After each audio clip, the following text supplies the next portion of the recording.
Gaston Production présente le choc des gladiateurs.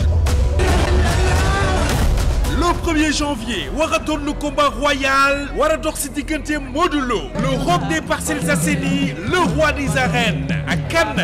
mbokk yi Boy Niang surtout Yérim Ndoumban bi capacoli bi cey bi combat Modou Lo ne Boy Niang sama chaise laay jël te ko biir Pikine di leen daan ba ñu jeex Boy Niang ne ko yow Modou Lo no pay nga sommet terreur biir Pikine ndax su ma la jàppee ba bàyyi la nga xam ne lépp dëgg la ay bi combat ñu war cee bëri nag drapeau son excellence Monsieur le Président de la République Macky Sall parrain bi di Amadou Ba candidat de la coalition Benno Bokk Yaakaar ana ñan ñooy parrain yi ñu ne Mouhamadou Moustapha Ba ministre des Finances et du Budget Mamadou Gueye directeur général domaine Lat Diop ministre des Sports moom it ci parrain yi la bokk Doudou Ka ministre de l'économie du Sénégal Cheikh Issa Sall directeur général caisse de dépôt et de consignation CDC Abdou Khafour Touré directeur général CGIS ak Doura Baldé directeur général de la loterie nationale sénégalaise la LONASE. Ce sera le 1er janvier 2024 ca arène nationale Modou Lo le roi des arènes ak Boy Niang le capacoli daw bis bu rëy dina am bëre te dina am xeex cey booba bés